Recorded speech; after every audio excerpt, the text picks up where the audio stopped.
Alright kids, I've been wanting to create content about this Kendrick Lamar-Drake rap battle for a few days now, and I went from looking forward to the truest essence of hip-hop, the battle, and appreciating the competition, the sport of it all, plus references, Easter eggs, and callbacks, to wondering if Kung Fu Kenny is an investigative journalist or if he's an expert in the art of espionage. Is he a spy?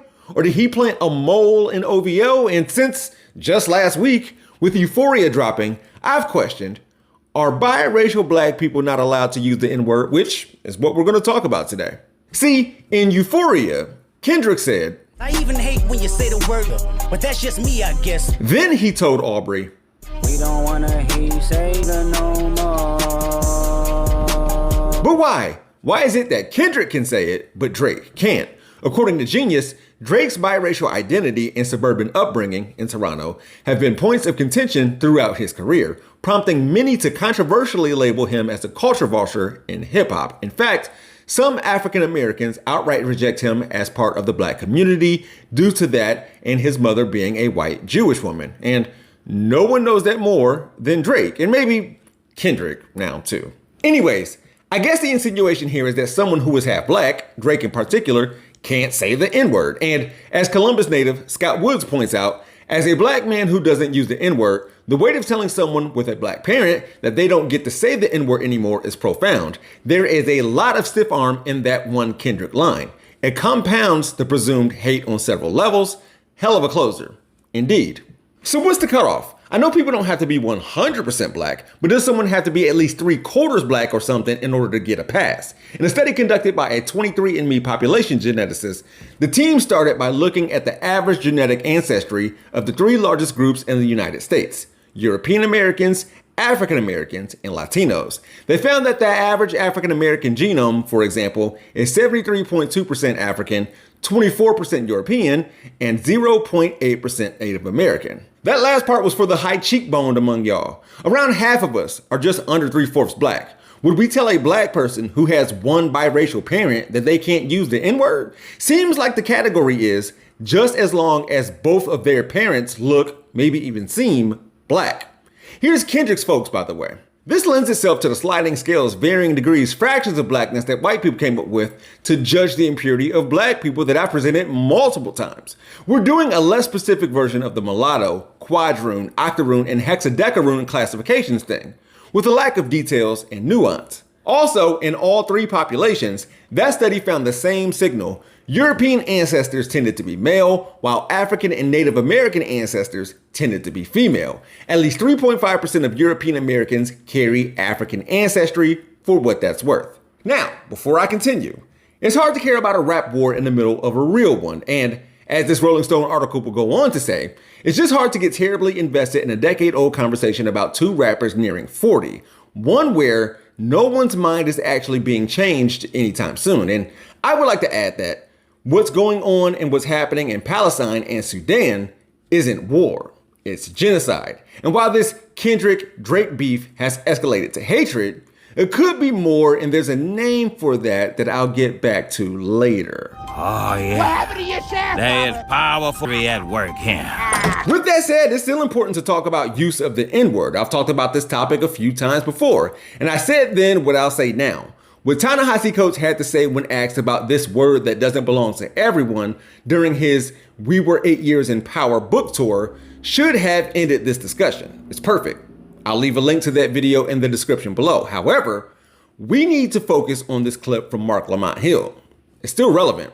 I might see Trinidad James on the street and call him my nigga. You know why? Because he is my nigga. And the difference between Trinidad James and you is that Trinidad James has to deal with the same oppressive situations. He's born into a world where anti-black racism prevails. He lives in a world where police still might shoot him on the street no matter how much money he has. We share a collective condition known as nigga. White people don't. I'm not saying it should be illegal for white people to use it. I'm saying y'all shouldn't want to use it. White people have no business saying it, don't know why they would even want to. This took place 9 years ago when Trinidad James' song, All Gold Everything, which, if the good people over at Guinness had a record for the most amount of N-words said in one song, Trinidad James would own it, was heard playing in the background as the house mother of the University of Oklahoma Sigma Alpha Epsilon house, known as Mom B, was caught on a Vine video repeating the N-word 7 times on camera.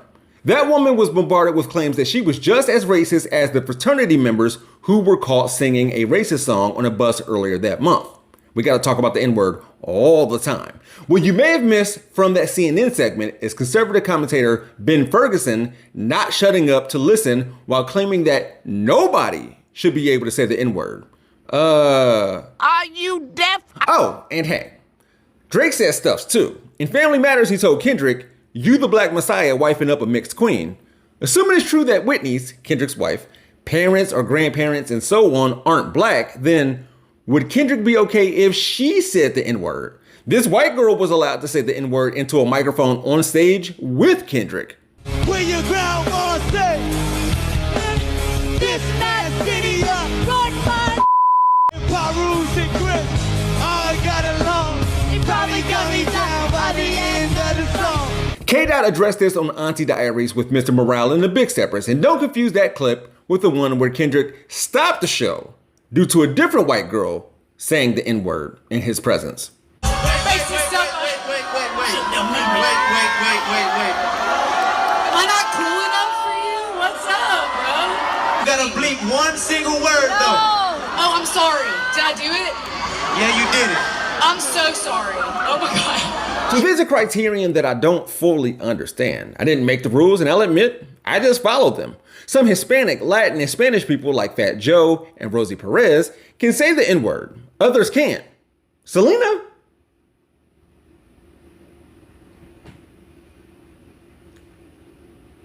Ricky Martin, definitely not.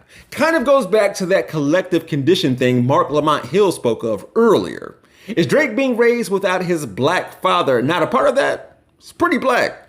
Look, it's more than simply being about categories and parenthood and lineage when it comes to Aubrey, in addition to Drake's clear anti-blackness throughout his career, especially as it pertains to black women. He's also a culture vulture who dips in and out of having accents and dialects. This isn't code switching. The Kendricks of the world aren't letting Drake have a pass no more. He's no longer getting away with it. And I bet Kendrick feels like if he can kill Drake's career, it would be a public good. Great for blackness and black people, for the culture.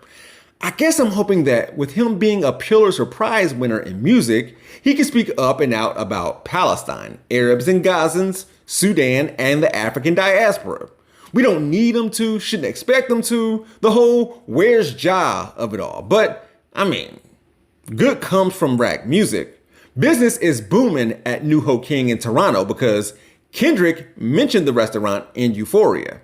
Customers we spoke to said they made their way to Chinatown to try the fried rice, thanks to the American rapper. I came all the way from Markham just to see this fried rice, man. Kendrick Lamar, you gotta pay respect to K-Dot, man. Ever since he dropped the diss track, I was like, I gotta visit this place. Circling back to that Rolling Stone article, Tupac became a frequent enemy of those in power thanks to the fact that he was never afraid to speak out against oppression. Even as his celebrity rose, rap fans surely can care about politics and rap beef at the same time. Why can't rappers do the same? Lupe Fiasco has, and he's like my favorite rapper of all time.